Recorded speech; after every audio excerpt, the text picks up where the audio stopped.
다 같이 일어나셔서 하나님의 말씀 한 목소리로 읽겠습니다.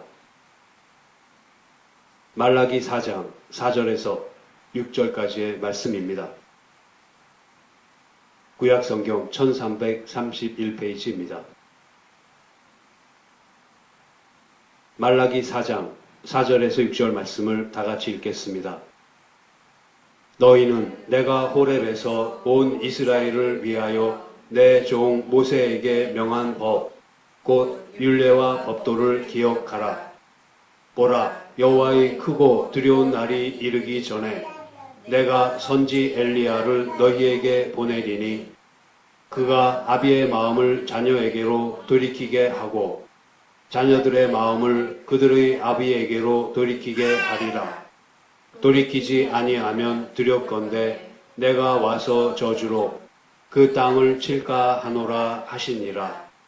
아멘.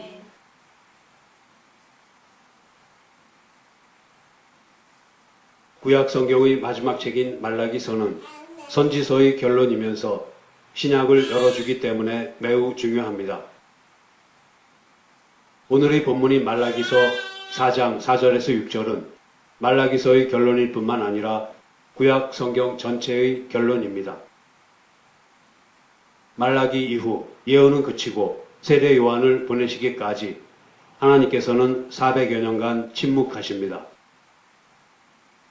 말라기 선지는 오늘의 본문을 통해 모세에게 명한 법, 곧 율례와 법도를 기억할 것과 그리스도의 복음에 대한 소망을 간직할 것을 거듭하여 당부합니다.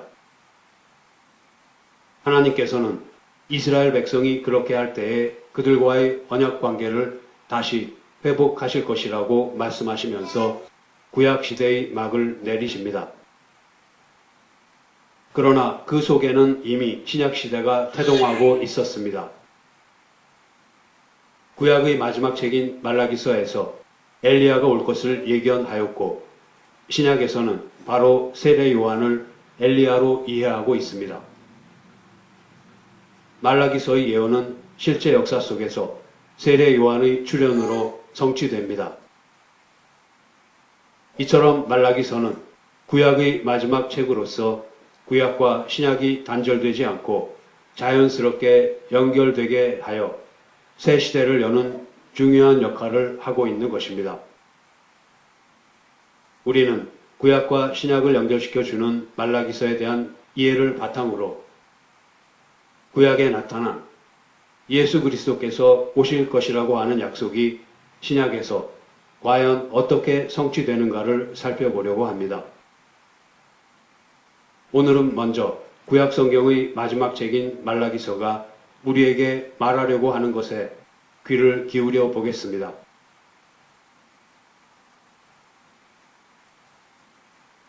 말라기 선지는 구약에 나타나 있는 여러 명의 선지자들 중에서 맨 마지막에 등장하는 선지자인데 그의 이름은 나의 사자라는 뜻입니다. 여기서 사자는 명령이나 부탁을 받고 심부름하는 사람을 의미합니다. 선지자는 선견자라고도 불렸고 하나님의 사람 또는 하나님의 종으로도 불렸습니다. 선지자는 기륭을 말해주고 복제를 받는 이방의 예언자들이 아니라 하나님의 특별한 부르심을 받아서 하나님의 말씀을 대신 전달하는 사람입니다. 즉 선지자는 하나님의 뜻과 말씀을 받아 선포하는 하나님의 대언자 역할을 하는 존재입니다. 제사장이 백성들의 대변자라면 선지자는 하나님의 대언자입니다. 구약 성경에는 모두 39권의 책이 있는데 그 중에 선지자들이 쓴 선지서는 모두 17권입니다. 5권의 선지서는 분량이 많아서 앞부분에 모아놓고 대선지서라고 부릅니다. 나머지 12권의 선지서는 분량이 적어서 소선지서라고 부르는데 말라기서는 소선지서의 12번째이자 마지막 책입니다.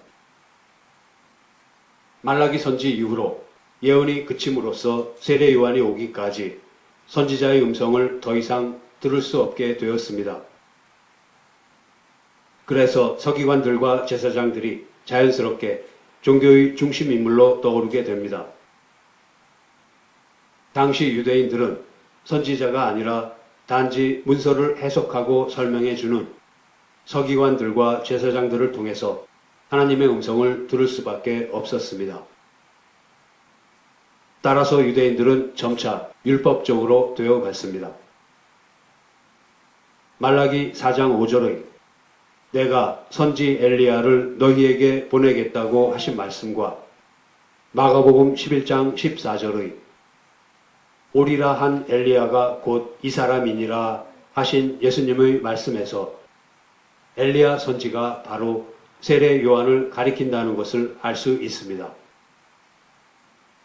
또 말라기 3장 1절은 마태복음 11장 10절과 누가복음 7장 27절에서 예수님께서 하신 말씀에 인용됩니다. 성경에 이렇게 기록되어 있다. 여기서 성경은 말라기 3장 1절을 의미합니다. 오라, 내가 내 사자를 네 앞에 보낸다. 그가 네 길을 내 앞서 예비하리라 하신 것이 이 사람에 대한 말씀이다. 라는 증언으로 인용되어서 세례 요한이 바로 선지자 엘리야임을 나타내고 있습니다. 그런데 세례 요한은 자신이 엘리야라는 것을 부인하였고 누가는 누가복음 1장 17절에서 세례 요한이 엘리야의 심령과 능력으로 임했다고 말합니다. 세례 요한은 당시의 사람들이 자신을 엘리야로 알았던 오해를 적극 부인했으나 세례 요한에게는 엘리야에게 부여되었던 것과 동일한 심령과 능력이 부여되었기 때문에 엘리야와 동일시되었던 것입니다. 이런 점에서 엘리야라는 이름은 구약과 신약을 연결하는 고리로서 매우 큰 가치가 있다고 하겠습니다. 더욱이 이러한 증언은 앞서 인용한 성경 구절에서와 같이 예수 그리스도께서 하신 말씀이기 때문에 확실히 믿을 수 있습니다. 이스라엘 백성은 포로에서 귀환한 후에 학개와 스가랴의 격려로 성전과 성벽을 다시 지었고 느헤미야를 통한 신앙의 부흥이 있었지만 그들의 상황은 그다지 달라진 것이 없습니다. 학개 2장 18절에서 23절 말씀입니다. 너희는 오늘부터 이전을 추억하여 보라. 9월 24일 곧 여호와의 전 지대를 쌓던 날부터 추억하여 보라. 곡식 종자가 오히려 창고에 있느냐. 포도나무, 무화과 나무, 석류나무, 감람나무에 열매가 맺지 못하였었느니라. 그러나 오늘부터는 내가 너희에게 복을 주리라. 그달 24일에 여호와의 말씀이 다시 학개에게 임하니라. 가라사대 너는 유다 총독 스룹바벨에게 고하여 이르라. 내가 하늘과 땅을 진동시킬 것이요 열국의 보좌를 엎을 것이요 열방의 세력을 멸할 것이요 그 병거들과 그 탄자를 엎드러뜨리리니 말과 그 탄자가 각각 그 동무의 칼에 엎드러지리라. 나 만군의 여호와가 말하노라. 스알디엘의 아들 내 종 스룹바벨아, 나 여호와가 말하노라. 그 날에 내가 너를 취하고 너로 인을 삼으리니 이는 내가 너를 택하였음이니라. 만군의 여호와의 말이니라. 이러한 하나님의 약속이 있음에도 불구하고 이스라엘은 여전히 강대국 페르시아의 총독이 지배하는 한 지방에 불과한 처지입니다. 세월이 흘렀지만 약속된 번영은 오지 않고 생활이 궁핍해지자 유대인들은 현실에 환멸을 느끼기 시작합니다. 그들은 가뭄과 기근에 시달립니다. 악을 행하는 자가 여호와의 눈에 선을 행하는 자로 보여지고 있다고 불평합니다. 또한 하나님의 명령을 지키고 하나님 앞에 회개하며 애통해 하는 중에 행하는 것은 무익하다고 주장하는데 그것은 악을 행하는 자가 오히려 번영하고 있기 때문입니다. 선지자들이 예언한 영광스러운 미래는 아직 실현될 기미조차 없습니다. 여전히 하나님께서는 영광과 권능으로 하나님의 성전에 임하지 않으시고 그렇게 하심으로써 열방이 지켜보는 가운데 하나님의 왕국을 존귀하게 하시려는 일을 실현하지 않으십니다. 이스라엘 백성은 자연히 하나님의 언약적 사랑을 의심하고 하나님의 공의를 불신하여 점차 소망을 잃어갔습니다. 하나님께서 이스라엘을 사랑하신 가장 큰 근거는 말라기 1장 2절과 3절에서 말씀하신 것과 같이 형 에서를 버리고 동생인 야곱을 선택하신 사랑입니다. 인간적인 조건으로는 야곱이 사랑받고 선택받아 구원받을 만한 아무런 이유가 없습니다. 말라기 1장 2절과 3절은 사도 바울에 의해 로마서 9장 10절부터 13절에 인용됩니다. 로마서 9장 10절부터 13절 말씀을 보겠습니다. 이뿐 아니라 또한 리브가가 우리 조상 이삭 한 사람으로 말미암아 잉태하였는데 그 자식들이 아직 나지도 아니하고 무슨 선이나 악을 행하지 아니한 때에 택하심을 따라 되는 하나님의 뜻이 행위로 말미암지 않고 오직 부르시는 이에게로 말미암아 서게 하려 하사 리브가에게 이르시되 큰 자가 어린 자를 섬기리라 하셨나니 기록된 바 내가 야곱은 사랑하고 에서는 미워하였다 하심과 같으니라. 하나님께서 야곱은 사랑하시고 에서는 미워하셨다는 것은 우리처럼 사람을 사랑하고 미워한다는 의미가 아닙니다. 그것은 하나님께서 야곱은 택하시고 에서는 택하지 않으셨다는 뜻입니다. 야곱과 에서가 어머니의 뱃속에 있어서 무슨 선이나 악을 행하지도 않았을 때 하나님께서는 야곱을 택하셨습니다. 이 말씀은 우리에게 무엇을 가르쳐 줍니까? 구원은 행위가 아니라 택하심을 따라 되는 것이라는 진리를 가르쳐 줍니다.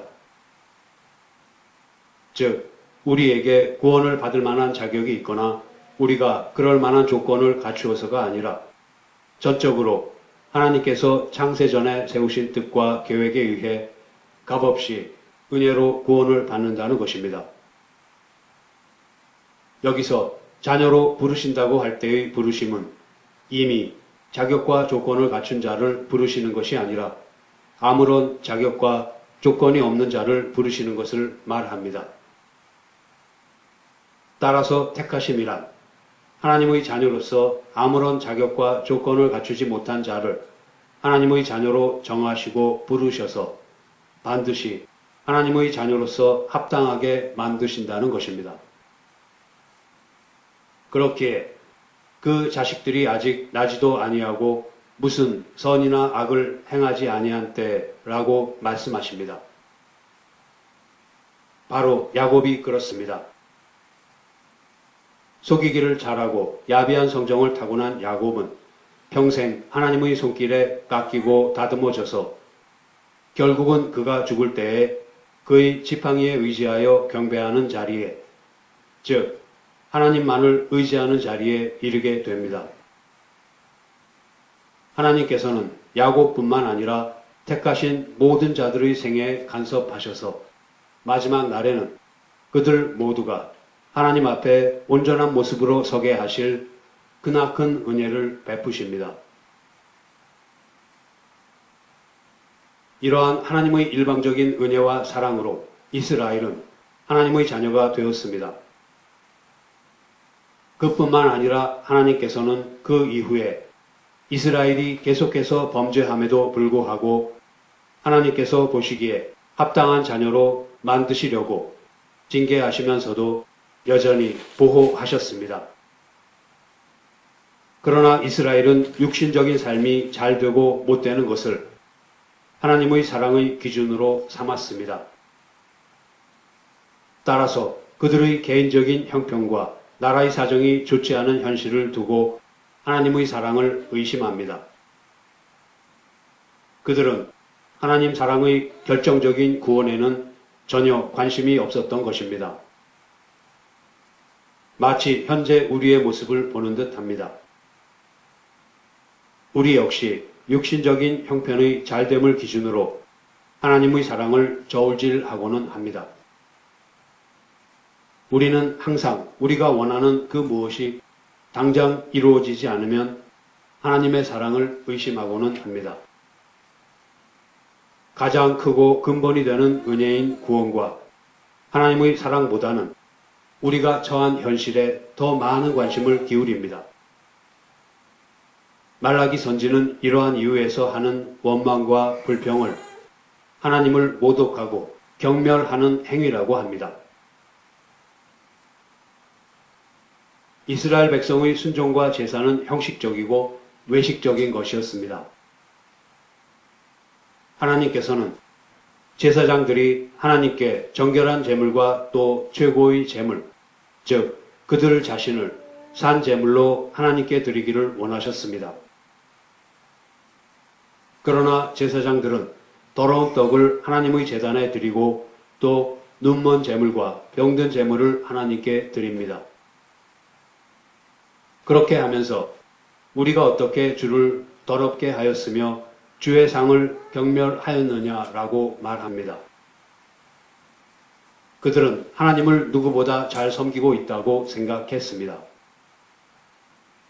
이런 형식적 순종과 제사는 말라기 이후 400년 동안 지속되었고 결국 예수님은 하나님을 누구보다 잘 순종하고 누구보다 제사를 잘 드린다고 굳게 믿고 있는 서기관들과 바리새인들에 의해서 여러 선지자들처럼 죽임을 당하십니다.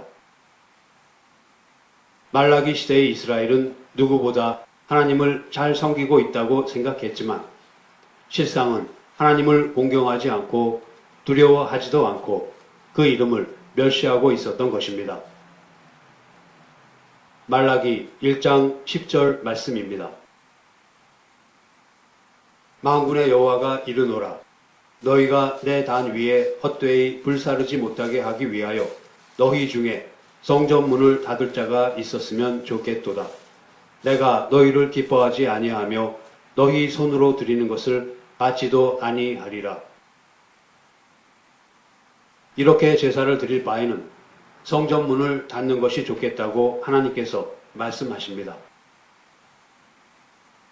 이런 제사나마 드리고 있으니 그들이 하나님을 잘 섬기고 있다고 착각하고 있지만 아예 제사를 드리지 않는다면 그들이 하나님을 전혀 섬기지 않는다고 생각하기에 하나님께 돌아올 기회가 조금은 있지 않겠느냐는 하나님의 한탄이십니다.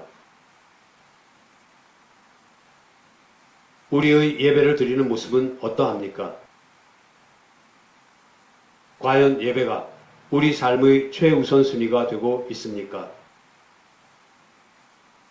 많은 사람들이 예배를 드리는 시간과 급히 개인적인 일을 처리해야 할 시간이 겹치면 개인적인 일을 먼저 처리하기도 합니다. 예배를 드리면서도 우리에게 주신 구원을 감사하기보다는 자기의 힘든 형편 때문에 하나님을 원망하기도 합니다. 때로는 예배를 드리러 오기보다는 일을 하기 위해서 교회에 오는 경우도 있습니다. 예배보다는 교회 일에 더 분주하여 자기 만족과 공로 쌓기에 열심입니다. 그러면서도 막상 어렵고 힘든 일이 닥치면 그제서야 하나님께 매달립니다. 우리는 진실로 신령과 진정으로 드리는 예배를 회복해야 합니다. 예배를 드리는 그 자체로 기쁨을 삼을 수 있어야 할 것입니다. 우리가 예배를 바르게 드리고 있는가 하는 것은 이웃사랑의 실천 여부로 나타납니다. 예레미야 7장 1절에서 7절 말씀을 보겠습니다. 여호와께로서 예레미야에게 말씀이 임하니라. 가라사대 너는 여호와의 집 문에 서서 이 말을 선포하여 이르기를 여호와께 경배하러 이 문으로 들어가는 유다이나 다 여호와의 말씀을 들으라. 만군의 여호와 이스라엘의 하나님이 이같이 말씀하시되 너희 길과 행위를 바르게 하라. 그리하면 내가 너희로 이곳에 거하게 하리라. 너희는 이것이 여호와의 전이라 여호와의 전이라 여호와의 전이라 하는 거짓말을 믿지 말라. 너희가 만일 길과 행위를 참으로 바르게 하여 이웃들 사이에 공의를 행하며 이방인과 고아와 과부를 압제하지 말며 무죄한 자의 피를 이곳에서 흘리지 아니하며 다른 신들을 좇아 스스로 해하지 아니하면 내가 너희를 이곳에 거하게 하리니 곧 너희 조상에게 영원 무궁히 준 이 땅이니라. 하나님께서는 이스라엘 백성에게 단지 그들이 성전에서 제사를 드리고 있는 것만으로는 결코 하나님을 바르게 섬기는 것이 아니라고 하십니다. 과부와 고아를 돌보는 이웃사랑이 없다면 하나님도 사랑하지 않는다는 말씀입니다. 우리 모두는 신령과 진정으로 예배드림으로써 하나님 사랑을 통해 이웃을 사랑하고 이웃 사랑을 통해 하나님을 사랑하는 바른 예배자로 설 수 있어야 할 것입니다. 이어서 하나님께서는 제사장들의 죄를 지적하십니다. 하나님께서는 레위 지파 사람들에게 하나님께 제사를 드리는 제사장의 직분을 맡겨주셨습니다. 그리고 하나님께서는 민수기 25장 1절에서 13절 말씀을 통해 레위 제사장들에게 그들 가운데 생명과 평강이 있게 될 것이라는 레위 언약을 주셨습니다. 하나님께서 레위 지파에게 제사장의 직분을 맡기신 이유는 그들이 항상 하나님의 말씀을 바르게 추구하는 자가 되어서 하나님을 경외하여 그 입에는 진리의 법이 있고 불의함이 없는 자가 되게 하시기 위해서입니다. 그럼으로써 화평과 정직함으로 하나님과 동행하는 자가 되어 백성을 죄악에서 돌이키게 하시기 위해서입니다. 그런데 당시의 제사장들은 어떠했습니까? 안타깝게도 당시의 부패한 제사장들은 오히려 많은 사람으로 하여금 율법을 범하게 하여서 레위 언약을 스스로 파괴하고 말았습니다. 그 결과 하나님께서는 제사장들을 모든 백성 앞에서 멸시와 천대를 당하게 하십니다. 이 시대의 모든 성도들, 곧 왕같은 제사장들인 하나님의 자녀들은 이것을 거울 삼아 하나님을 경외하는 바른 예배자로서 우리의 일상적인 삶 자체가 예배가 되어야 할 것입니다. 우리 자신이 진리의 삶 그리고 정직의 삶을 추구함으로써 하나님의 말씀대로 바르게 살아야 할 뿐만 아니라 우리의 삶의 모습을 보고 다른 사람들이 죄에서 돌이킬 수 있게 하여야 합니다. 이렇게 할 때에 우리의 삶 가운데는 생명과 평강이 있게 될 것입니다. 또한 하나님께서는 말라기 2장 11절 이하에서 백성이 지은 죄 가운데 하나인 이방인과의 결혼과 불성실한 결혼 관계를 책망하십니다. 우리가 하나님을 떠나 있을 때의 죄의 증상은 바로 하나님께서 허락하신 가장 소중한 것에서부터 나타나는데 그것은 결혼 관계입니다. 그리고 백성은 하나님을 바로 알지 못하여 말로써 하나님을 괴롭게 하는 것을 지나서 급기야 완악한 말로써 하나님을 대적합니다. 말라기 시대의 가장 큰 문제는 그들 자신을 모르는 것인데 하나님을 얕보고 멸시하면서도 우리가 어떻게 하나님을 얕보고 멸시하였느냐고 하고 또 하나님을 말로써 괴롭게 하고도 어떻게 우리가 하나님을 괴롭게 하였느냐고 하고 또 말로써 하나님을 대적하고도 우리가 어떻게 하나님을 대적하였느냐고 합니다. 이때 하나님께서는 이러한 상황 속에서도 오직 하나님을 경외하는 자들의 말을 들으시고 그들을 여호와 앞에 있는 생명책에 기록하고 계십니다. 하나님을 경외하는 자들은 육신적인 기준으로 하나님을 보지 않습니다. 그래서 그들에게 육신적으로는 가진 것이 아무것도 없다고 하여도 구원을 베풀어 주신 하나님 한 분만으로 만족합니다.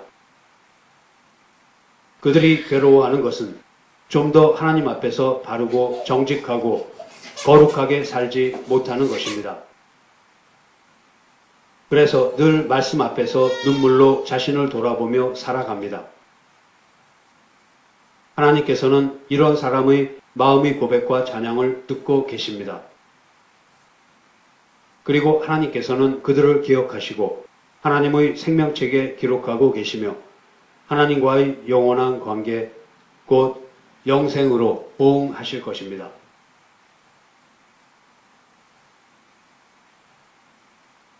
그런데 말라기 선지는 이제까지와 같이 통렬하게 제사장과 백성의 죄를 지적하는 것에서 그치지 않고 그 죄를 해결해 주실 수 있는 장차 오실 메시아에 대해서 이야기를 합니다.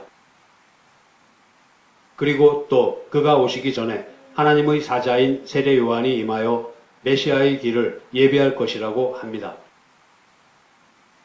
말라기 선지는 이처럼 장차 오실 메시아에 대한 예언을 통해서 백성들에게 하나님에게로 돌아오라고 외칩니다.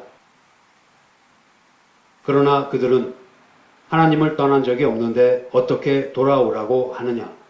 그리고 그들이 과연 무슨 죄가 있어서 하나님에게서 멀리 떨어져 있다고 하느냐는 질문을 합니다. 이 시점에서 말라기 선지가 11조와 헌물에 관해서 이야기를 하는 것은 단순히 규례만을 지키라는 것이 아닙니다. 중요한 것은 하나님께 대한 이스라엘의 마음입니다. 예수님께서는 내 보물 있는 그곳에는 내 마음도 있느니라 라고 말씀하셨습니다. 11조는 단순히 10분의 1만 하나님의 것이 아니라 모든 것이 다 하나님의 것임을 나타냅니다. 흔히 말라기서에서 언급한 11조를 물질적인 복과 연결시키려고 하지만 여기서 우리가 깨달아야 할 중요한 핵심은 하나님께 대한 우리의 참 마음이 어떠한가 하는 것입니다. 다시 말하면 우리 자신을 11조와 헌물, 즉 우리 자신을 산제사로 드려야 합니다. 말라기 3장 17절과 18절입니다. 만군의 여호와가 이르노라.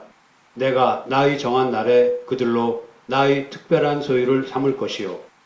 또 사람이 자기를 섬기는 아들을 아낌같이 내가 그들을 아끼리니 그때에 너희가 돌아와서 의인과 악인이며 하나님을 섬기는 자와 섬기지 아니하는 자를 분별하리라.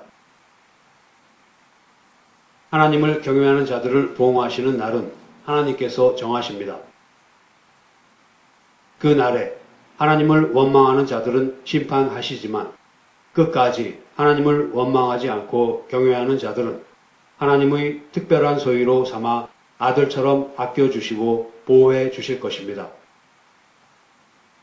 하나님께서는 변함이 없으시기에 하나님의 약속은 변하지 않습니다. 말라기 4장 1절의 보라 극렬한 풀무불 같은 날이 이르리니 라는 말씀과 같이 하나님의 심판의 날은 반드시 오고야 말 것입니다. 교만한 자와 악을 행하는 자, 곧 자신이 정당하며 완전하다고 생각하여 하나님을 대적하고 다른 사람들을 함부로 판단하는 자들을 심판하실 것입니다. 하나님께서는 단지 우리와 같은 죄인을 더 많이 구원하시려고 참고 기다리시며 그 심판의 날을 미루시고 있는 것 뿐입니다. 말라기 선지는 오늘의 본문 말라기 4장 5절에서 여호와의 크고 두려운 날이 오고 있다고 외침으로써 한 번 더 힘주어서 경고합니다. 그 날에 의인은 기뻐할 것이며 악인은 밟힐 것입니다. 그래서 말라기 4장 4절에서 내 종 모세에게 명한 법을 기억하라 라고 합니다. 여기서 선지자는 명령법을 사용하여 이스라엘 백성에게 모세의 율법을 기억하라고 강조해서 말하고 있습니다. 모세가 신명기 설교에서 사용한 기억하라 라는 말의 진정한 의미는 무엇입니까?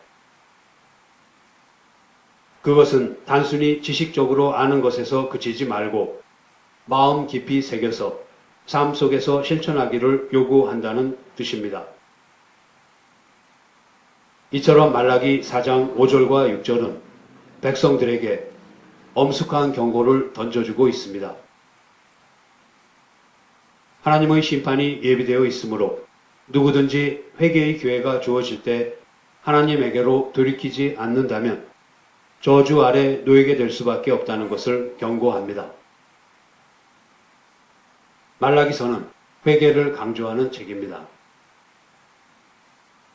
그러나 말라기서는 회개를 요구하는 것으로 끝나지 않습니다. 긍휼하신 하나님께서 백성에게 그날을 준비하도록 하기 위해 선지자 엘리야를 보내셔서 그들로 하여금 조상들의 경건한 길로 돌아오게 하실 것이라고 말씀하십니다. 그렇게 희망과 약속이 있음을 보여주시면서 구약의 마지막 책을 닫으셨습니다.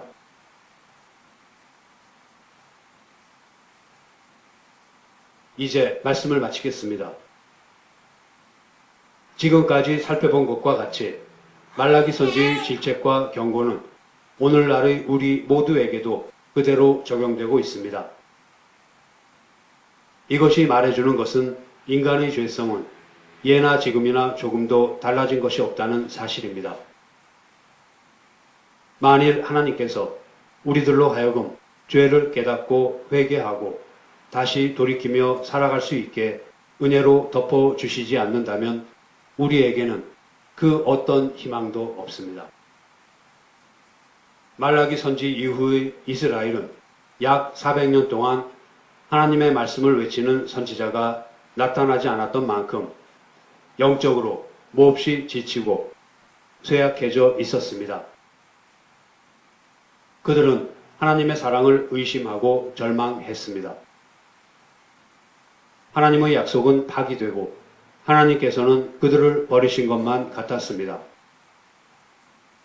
이 기간은 가물가물하던 등불이 완전히 꺼져버린 흑암의 상태였던 것입니다. 마태복음 4장 16절은 예수님께서 오시기 전의 상태를 흑암에 앉은 백성, 그리고 사망의 땅과 그늘에 앉은 자들이라고 표현합니다. 그러나 이런 절망적인 가운데서 소수의 믿음의 사람들, 곧 남은 자들에게 메시아에 대한 희망은 더욱 간절하게 불타올랐고 하나님께서는 그 절망적인 시기에도 그들을 통해 인류 구원의 역사를 멈추지 않고 꾸준히 이루어 오셨습니다. 그리고 마침내 그토록 기다리던 메시아 예수 그리스도께서 탄생하십니다. 드디어 흑암의 빛이 비친 것입니다. 예수 그리스도께서는 죽어 마땅한 죄인인 우리들을 구원하시기 위해 동정녀 탄생으로 이 땅에 오셔서 자기를 낮추시고 십자가에 죽기까지 하나님의 뜻에 복종하셨습니다. 성도 여러분, 패역한 우리들을 자녀로 다듬어 가시려고 심판하시는 가운데에서도 희망과 약속을 보여주심으로써 메시아이신 예수 그리스도의 복음을 붙들게 하신 하나님의 사랑과 은혜에 늘 감사하고 찬양하는 저와 여러분이 되기를 소원합니다. 기도하시겠습니다. 하나님 아버지, 사망의 땅과 그늘에 앉았던 저희들에게 빛을 비추셔서 생명을 주심을 감사드립니다. 이 일을 위해 무한하신 하나님께서 육신을 입으시고 이 땅에 오시기까지 자기를 낮추시고 죽기까지 복종하신 저희들을 향한 주님의 지극하신 사랑하심과 그 능력의 크심에 감사를 드립니다. 저희들을 자녀 삼으시고 주님 안에서 거룩한 자로 만드시기로 작정하셨으니 지혜 주시고 늘 깨어있게 하셔서 주님께서 하신 말씀과 주님께서 행하신 일, 그리고 주님께서 가신 길을 따라가며 순종하게 하여 주시옵소서. 빛의 자녀로 행동하고 하늘에 계신 아버지의 온전하심을 뒤따르고 주님의 기뻐하시는 것을 저희들의 소원으로 삼을 수 있게 하여 주시기를 원합니다. 그러는 가운데 신령과 진정으로 예배 드림으로써 이웃사랑을 실천하는 바른 예배자로 설 수 있는 저희들이 되게 하여 주시옵소서. 우리 주 예수 그리스도의 이름으로 기도드립니다. 아멘.